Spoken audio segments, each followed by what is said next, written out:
Good day, everyone, and welcome to today's ANI Pharmaceuticals, Inc. second quarter 2022 earnings results call. At this time, all participants are in a listen-only mode. Later, you will have an opportunity to ask questions during the question and answer session. You may register to ask a question at any time by pressing the star and 1 on your touch-tone phone. Please note this call may be recorded, and I will be standing by should you need any assistance. It is now my pleasure to turn today's program over to Lisa Wilson, Investor Relations for ANI Pharmaceuticals, Inc. Thank you, Brittany. Welcome to ANI Pharmaceuticals Q2 2022 earnings results call. This is Lisa Wilson, Investor Relations for ANI. With me on today's call are Nikhil Lalwani, President and Chief Executive Officer, Steve Carey, Chief Financial Officer, and Christopher Mutz, Head of Rare Disease of ANI. You can also access the webcast of this call through the investor section of the ANI website at anipharmaceuticals.com. Before we get started, I would like to remind everyone that any statements made on today's conference call that express a belief, expectation, projection, forecast, anticipation, or intent regarding future events and the company's future performance may be considered forward-looking statements as defined by the Private Securities Litigation Reform Act. These forward-looking statements are based on information available to ANI Pharmaceuticals management as of today and involve risks and uncertainties, including those noted in our press release issued this morning and our filings with the SEC. Such forward-looking statements are not guarantees of future performance. Actual results may differ materially from those projected in the forward-looking statements. ANI specifically disclaims any intent or obligation to update these forward-looking statements except as required by law. The archived webcast will be available for 30 days on our website, anipharmaceuticals.com. For the benefit of those who may be listening to the replay or archived webcast, this call was held and recorded on August 8, 2022. Since then, ANI may have made announcements related to the topics discussed, so please reference the company's most recent press releases and SEC filings. And with that, I'll turn the call over to Nikhil Lalwani. Thank you, Lisa. Good morning, everyone, and thank you for joining our call. 2 years ago, we began a journey to transform ANI into a leading biopharmaceutical company serving patients in need. We continue to make strong progress in this journey and believe ANI remains well-positioned to deliver sustainable long-term growth. I'm delighted to share that second quarter net revenues of $73.9 million represent a new quarterly record for ANI and an increase of 52% from a year earlier. This growth is driven both by the first full quarter sales of our lead rare disease asset, Purified Cortrophin Gel, and by growth in our generics business unit. We continue to see acceleration in the number of patients treated with Cortrophin, reflecting the value seen by all stakeholders, patients, prescribers, payers, and PBMs, that Cortrophin is a new option in a category where patients for decades have only had one ACTH treatment available. These benefits and the hard work and dedication of our experienced rare disease team enabled us to deliver revenues of $10.2 million in the second quarter versus $1.3 million in the first quarter. In addition, our generics business unit continues to bring new products to patients and customers, and I am proud to share that ANI is now ranked 6th among all companies in terms of number of ANDA approvals received in the past 12 months. At this time, we are raising our 2022 net revenue guidance for Cortrophin to a range of $40 million to $45 million and reiterating our total company net revenue guidance at $295 million to $315 million. Our adjusted non-GAAP EBITDA guidance remains at $54 million to $60 million. Let me now provide a few details on momentum we've built across key business lines before turning the call over to Steve to share our financial results. As most of you know, building a successful Cortrophin Gel franchise is our top priority. We are therefore very pleased to share that second quarter product sales came in at $10.2 million, up from $1.3 million in the first quarter. For those who may be new to the ANI story, Cortrophin Gel has the potential to help patients with certain chronic autoimmune disorders, including acute exacerbations of multiple sclerosis and rheumatoid arthritis, and excess urinary protein due to nephrotic syndrome. Our efforts to expand access and the number of patients benefiting from this therapeutic option are paying off. Now, I will share more about important elements of the Cortrophin launch, which are launch trajectory, physician interest, and patient access. We are making good progress across each of these elements, and I'll tell you more about each. Since our last earnings report, new patient cases initiated have doubled. As of August 5th, approximately 500 new cases have been initiated since launch. We are also seeing meaningful improvement across conversion rates and time taken from enrollment to fulfillment. We have continued to strengthen our organizational infrastructure, including expansion of our hub, patient support services, and distribution network. Having said that, we retain our Cortrophin SG&A guidance for the year in a range of $42 million to $46 million. Our commercial execution has increased prescriber awareness. In fact, the prescriber base has doubled to more than 250 unique prescribers as of August 5th. And what is really exciting about this number is that it includes both physicians who are experienced with ACTH therapy, as well as many first-time prescribers. Another positive sign is that approximately 1/3 of the prescribers have written multiple prescriptions, which continue to be distributed across our targeted specialties. Our efforts to bring savings to the healthcare system have resulted in expanded market access, with over 134 million lives with at least one indication on formulary. Notably, on July 1, Cortrophin was added to the formulary for United Healthcare's commercial plans. Today, patients across commercial, Medicare, and Medicaid payers have access to Cortrophin. The most heartening impact of our launch are the stories we hear of patients who have benefited from access to Cortrophin therapy. Overall, we are confident of the launch momentum and are raising the guidance for 2022 Cortrophin revenues to $40 million to $45 million. I'll turn next to our generics business. Sales of generic pharmaceutical products rose by 46% year over year in the second quarter. We remain focused on growing our new product pipeline and ensuring that we're driving cost competitiveness. During the first 6 months of 2022, ANI filed 8 ANDAs and successfully launched multiple limited competition products. For example, we launched the second AB-rated generic for acebutolol, misoprostol, and rifabutin. I am delighted to share that ANI is now ranked 6th in terms of ANDA approvals received in the past 12 months. That is quite an accomplishment. We will continue to invest R&D dollars in this critical organizational area of strength. During the second quarter, we also announced our intention to consolidate manufacturing operations and to cease operations at the Oakville, Ontario, Canada manufacturing plant. When we assessed the manufacturing footprint, we determined that our manufacturing sites across Baudette and New Jersey were well placed to support our future growth and continuing to serve patients and customers in need.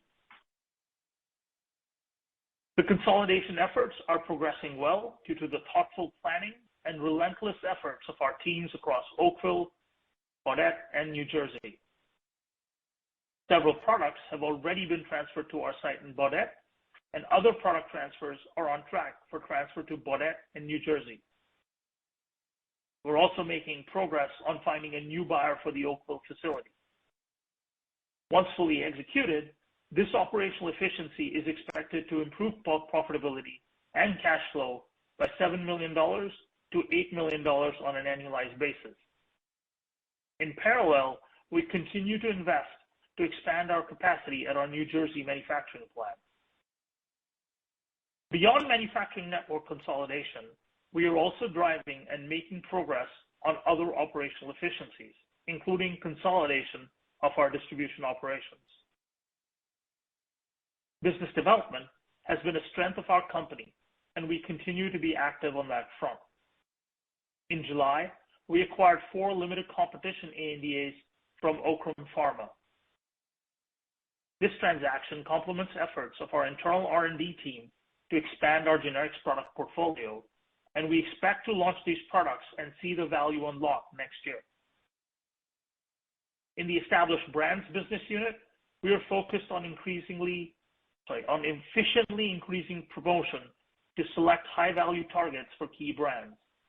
For the dermatology products, we are partnering with an established dermatology company to grow these products.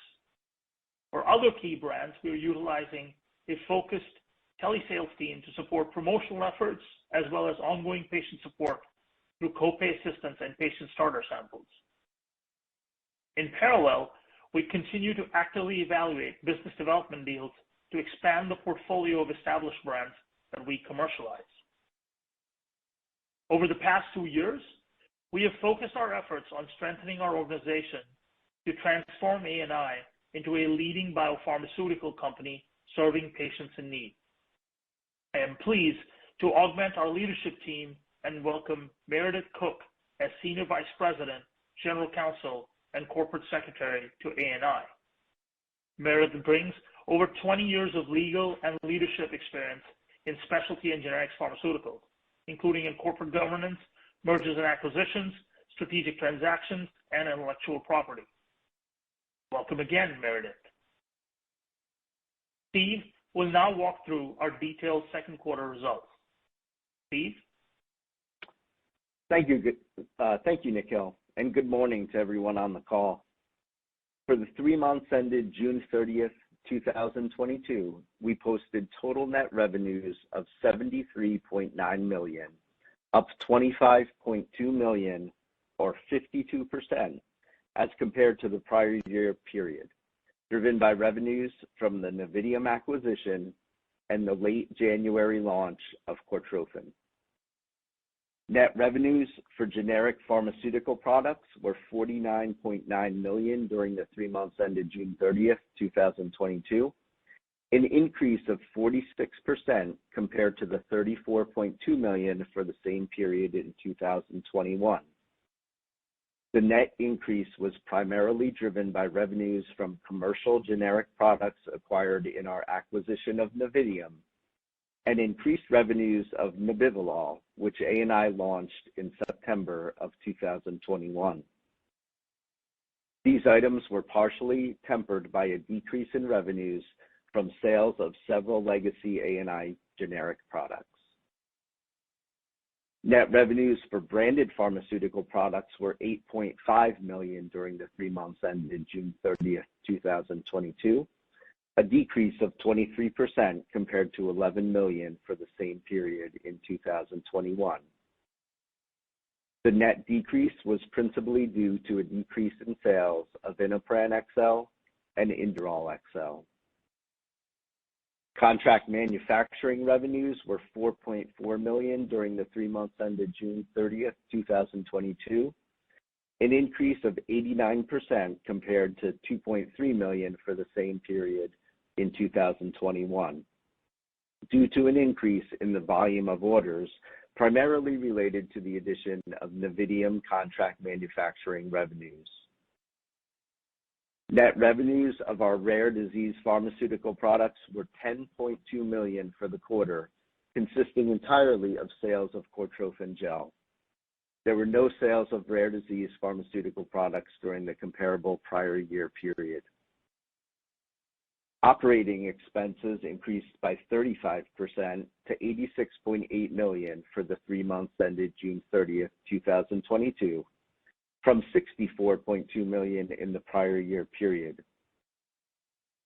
Cost of sales, excluding depreciation and amortization, increased by $13 million to $35.3 million in the second quarter of 2022, compared to $22.3 million in the prior year period, driven primarily by $7.9 million in costs related to Novitium product sales and $2 million related to an increase in the sales of products subject to profit-sharing arrangements. Excluding the impact of acquisition accounting, stock compensation, and the impact of our Canada operations, cost of sales on a non-GAAP basis as a percentage of total adjusted net revenues increased 2.4 points from 42.8% in the first quarter of 2021 to 45.2% in the current year period, primarily as a result of increased generic volumes in a period of declining average selling prices, lower sales mix of established brand products, and increased sales of products with profit-sharing arrangements. These factors were partially offset by sales of rare disease pharmaceutical products, which favorably impact our overall gross margin profile.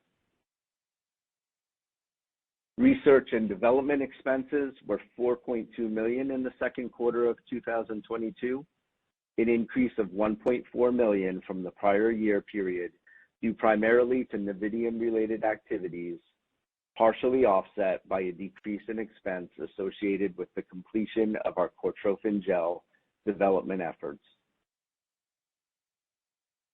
Selling, general, and administrative expenses increased to $32 million in the second quarter of 2022, or 70% compared to $18.8 million in the prior year quarter, reflecting a $12.5 million increase in sales and marketing expenses related to our launch of Cortrophin Gel, as well as increased expenses related to the addition of Novitium headcount and activities, partially tempered by a $1.6 million decrease in transaction expenses related to the Novitium acquisition. Depreciation and amortization increased by 22% in the second quarter of 2022 to $13.8 million from $11.3 million in the comparable quarter in 2021, primarily due to the amortization of intangible assets acquired in the Novitium acquisition. We recognized restructuring activities of $2.6 million of expense in the 3 months ended June 30th, 2022, in relation to the previously announced closure of our Oakville, Ontario, Canada facility. Cash charges were $1.7 million, driven by $1.4 million in termination benefits, while non-cash charges totaled $0.9 million, consisting of fixed asset impairments and accelerated depreciation. We currently anticipate that we will incur another $1.4 million of severance-related cash charges and another $3.1 to $3.6 million of accelerated depreciation over the course of the next 3 quarters. We have excluded both the one-time charges resulting from this action, as well as the residual Canada results from our non-GAAP financial measures as detailed in Table 3 of this morning's press release. Our 94-cent GAAP net loss per share for the quarter reflects significant amortization and inventory step-up charges resulting from the Novitium acquisition, coupled with the sales and marketing expense behind our initial commercial launch of Cortrophin. On an adjusted non-GAAP basis, we had diluted earnings per share of 13 cents for the quarter, compared to 67 cents per share for the prior year period. Adjusted non-GAAP EBITDA for the second quarter was $9.9 million, as compared to $13.1 million for the second quarter of 2021. During the quarter, we utilized approximately $11.5 million of cash, and as of June 30th balance sheet date, the company had $63.4 million in unrestricted cash and cash equivalents. The net use of cash in the first half of the year is in line with our expectations as we invest behind the Cortrophin launch. We anticipate a return to positive cash flows from operations during the second half of the year as Cortrophin revenues continue to increase. The company had $298.5 million of face value of outstanding debt as of June 30th, 2022. Now, I will comment on forward-looking guidance for the projected 12 months ending December 31st, 2022. Given the positive momentum behind the Cortrophin launch, we are raising our Cortrophin-specific net revenue guidance to $40 to $45 million from the previously announced range of $35 to $40 million. We continue to forecast Cortrophin direct selling, general, and administrative expenses of between $42 and $46 million. On a total company basis, we are reiterating our previously issued guidance of net revenue between $295 million and $315 million, representing approximately 36 to 46% growth as compared to $216.1 million recognized in 2021. Total company research and development expense of between $16 and $18 million. Adjusted non-GAAP EBITDA of between $54 million and $60 million, and adjusted non-GAAP diluted earnings per share of between $1.34 and $1.62. In addition, we currently anticipate between 16.9 and 17 million shares outstanding and an effective tax rate of approximately 24% prior to any federal tax reform. We will now open up the call for questions. Operator, please go ahead with instructions. At this time, if you would like to ask a question, please press the star and one on your touch-tone phone. You may remove yourself from the queue at any time by pressing star two. Once again, that is star and one if you would like to ask a question. And we will take our first question from Elliot Wilbur with Raymond James. Your line is now open. Thanks. Good morning. Just wanted to ask a couple of questions on the base business, and then I had a few on Cortrophin. So first, with respect to the base business, obviously the company's had a lot of top-line momentum in terms of approvals, but still a relatively mixed narrative from the industry overall, and I'm speaking specifically with respect to generics, as to the general health of that market, direction, trends in terms of price, volume. So just maybe some high-level commentary in terms of what you're seeing with respect to erosion in the base and your ability to offset that via new product launches. And then as a follow-up question on the base, just want to get a little bit more insight into what is happening with respect to the branded business. It's been a little bit light relative to external expectations the last couple of quarters. Just sort of wondering if the run rate for the first 6 months kind of represents sort of a new normalized baseline for that business going forward. All right. Thank you, Elliot, for your questions, and thank you for joining our call. I think the first question on the overall generics business, look, we've seen growth in our generics business quarter on quarter and expect this trend to continue. As you mentioned, our approach here is very straightforward, that we have launches that are coming from our R&D engine that we acquired last year, and that will outpace the erosion that we're seeing on our base or inline products, if you will. And that is playing out, whether you look at it year on year or even quarter on quarter. Having said that, your other question around pricing erosion, that's still there on the inline products, and it is in line with what we have seen historically and being seen by our peers.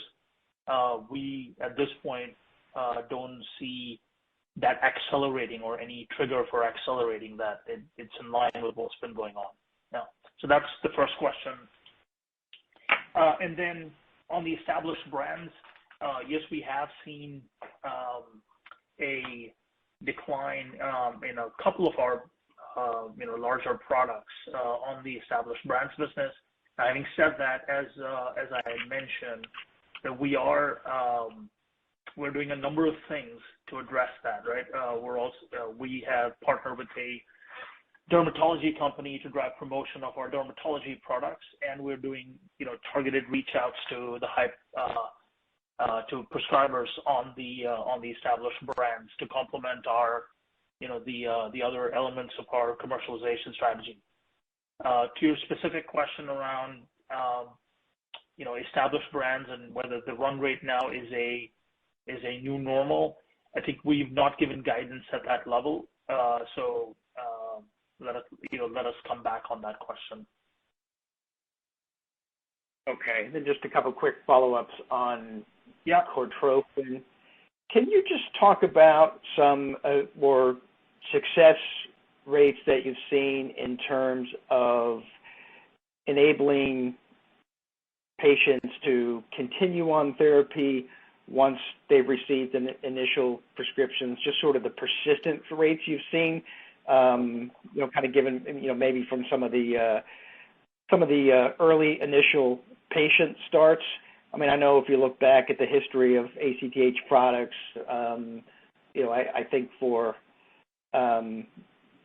variety of different ailments, but you've seen something like 7 to 9 vials kind of on average per patient. And I'm just wondering if there's anything you could say at this point with respect to overall persistence. Then last question here is just talk about where you guys are in terms of your ultimate physician detailing strategy, whether or not all physician targets have been reached with at least an initial detail, and sort of how you're thinking about how many details may be necessary before you can convert targeted physicians over to actual prescribers. Thanks. Got it. Thank you again, Elliot, for your questions. I think the first question on success rates and persistence, because as you know well, that the number of vials or the course of therapy varies from indication to indication, and also the coverage varies from from patient to patient, like what insurance plan they're on. With these two factors in mind, as a broad trend, we are absolutely seeing that patients that start on therapy are getting the follow-on therapy that they need, and that both the coverage that they have and the prescriptions that are written are ones that are just beyond just the first vial, if you will. So we are seeing the persistence, and in line with what we believe is being used, what is the appropriate course of therapy. So I would say that on the success rates and persistence. And then on the physician detailing, as you would imagine, at this point we have had an initial reach out to all of our, a majority of our physician detailing targets. And on the how much time does it take to convert them? Look, the facts are straightforward, right? Since the last earnings, we've doubled the number of prescribers that have initiated new patient cases, and a third of them are writing multiple cases. And there are prescribers that have never written Cortrophin ACTH therapy before that have written. So I think the physician response has been very strong.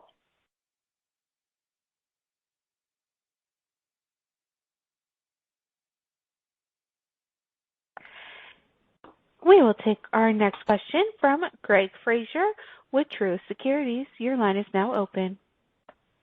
Good morning, folks. Thanks for taking the questions. Couple on Cortrophin. Can you provide some specifics on patient numbers, maybe the average number of patients on therapy during the quarter, or how many patients are on therapy at the end of the quarter? And then if you could just comment on the percentage of scripts that are being written that are being filled, and for those that are not filled, what are the primary reasons? Got it.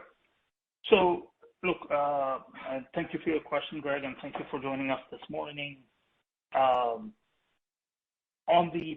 the question on patients on therapy, look, we're very encouraged by the early physician demand that has resulted in doubling of new case initiations to more than 500 new case initiations for Cortrophin Gel.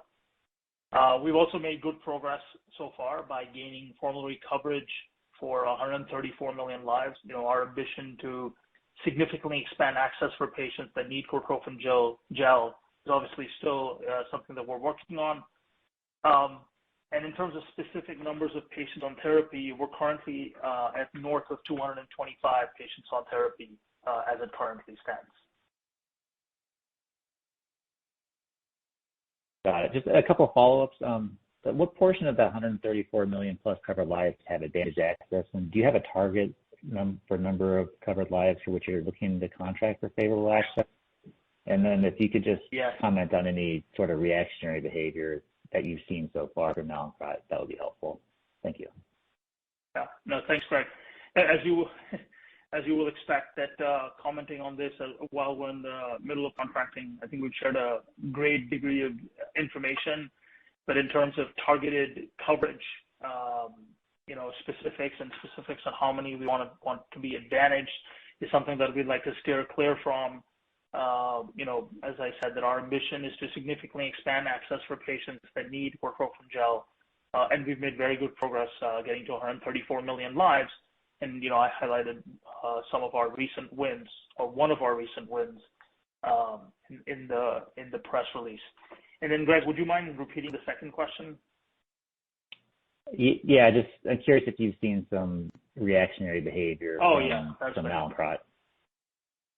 Yeah, look, we're tracking what Mallinckrodt is doing, and the changes that have happened at the company, and and any resulting changes.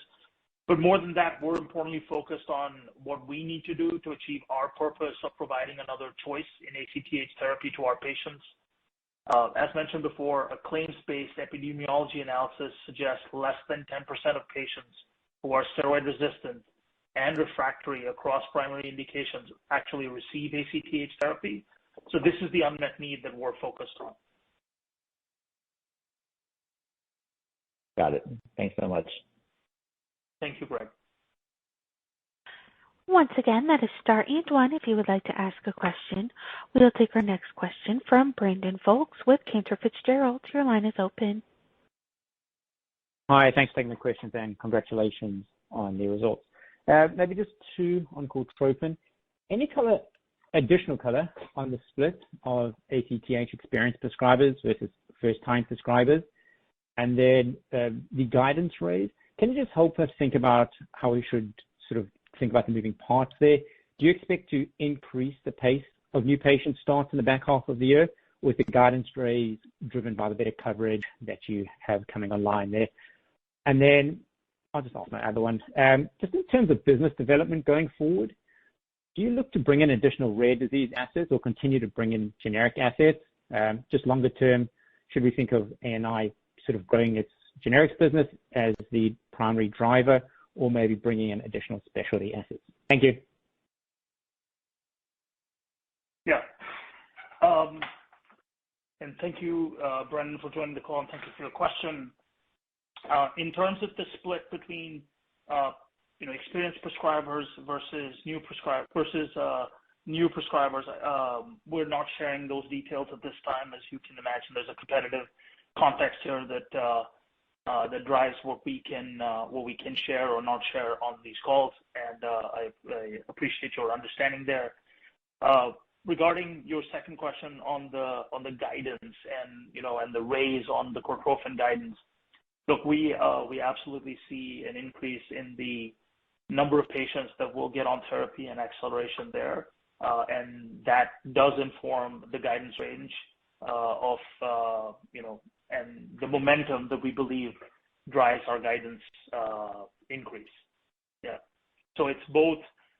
It's not, it is the increase in the number of patients that will get on therapy as we go forward. And that is driven by both factors, right? Increase in the number of new enrollments, new patient cases initiated. As I just said, we've doubled the number of new patient cases initiated since the last earnings. We expect that momentum to continue, as well as, getting those patients on therapy. And then your third question on business development. Look, the rare disease business unit is one that we have invested in heavily, and one that we will absolutely bring additional assets in to expand and use the rare disease platform that we have. Of course, at this time, we're focused on executing on the purified Cortrophin Gel launch. There are many other elements of the Cortrophin Gel launch that will unravel as we move forward. But, in terms of how you think about business development and where ANI will be focused, I think that, rare disease is an area that will absolutely get allocation of capital and bringing additional assets in to drive that platform and drive it forward. And as far as the generics business goes, look, we have a rock solid, high performing R&D engine, and that will be the source of organic growth as we look at, potentially look at other dosage forms. That's where the business development will be targeted there. Of course, the Okram Pharma type acquisitions are, opportunistic, where we get a chance to expand our portfolio. Great. Thanks for taking my questions. Thank you, Brandon. We do have a follow-up question from Elliot Wilbur with Raymond James. Your line is now open. Thanks. Just real quickly on pipeline, specifically thinking about the generic business. Nikhil, I don't know if you have the numbers in front of you or not, but just wondering where things stand in terms of number of ANDAs currently pending at FDA. And also, I think there's been a settlement reached in your paragraph 4 filing on treprostinil. Just wondering if there's anything you can say about that in terms of when you may be able to monetize that opportunity. And I think as part of the Novitium acquisition, you also picked up a couple of 505(b)(2) assets. Just wondering what developments have occurred since the acquisition, if there's anything more you can say about the timeline associated with those. Thanks. Yeah. Thank you, Elliot, for your question. So on the two 505(b)(2) assets, they're progressing well. On the multiple 505(b)(2) assets that we had, it's not just two. They're progressing well. We have made significant progress on the launch of one of them, and we'll share more details in future calls. But I think the idea of looking at 505(b)(2)s and using the Novitium R&D engine to drive that forward is something that we are committed to and will take forward. So that's on the 505(b)(2)s. The treprostinil settlement is not one that we can share more on than what's in the public domain. So I think I'll have to steer clear of that. And then your third question, which is the number of ANDAs pending at the FDA. I have a number of the total ANDAs, so allow me to come back to you in terms of the total number of ANDAs. But it's that are pending. It's I think close to 30 that are pending at the FDA. But obviously, as you know well, Elliot, this is something that we keep adding to the pipeline. We have a high-performing R&D engine, ranked number 6 in the terms of the number of ANDA approvals received in the past 12 months. So, it's something that we keep adding to the pipeline, as you will imagine.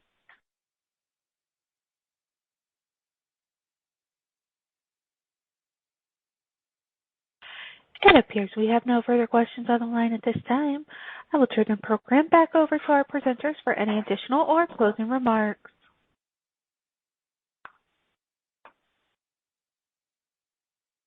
Yes, thank you very much for turning the call back. Thank you, everyone, for joining our call this morning. We've made excellent progress to date and remain committed to capturing the full potential of our lead rare disease product, Cortrophin Gel, all while advancing our active R&D engine to continue delivering high-quality medicines to patients in need. As always, we appreciate the support of our shareholders and look forward to sharing our future progress. Thanks again, and stay well. This does conclude today's program. Thank you for your participation. You may disconnect at any time, and have a wonderful day.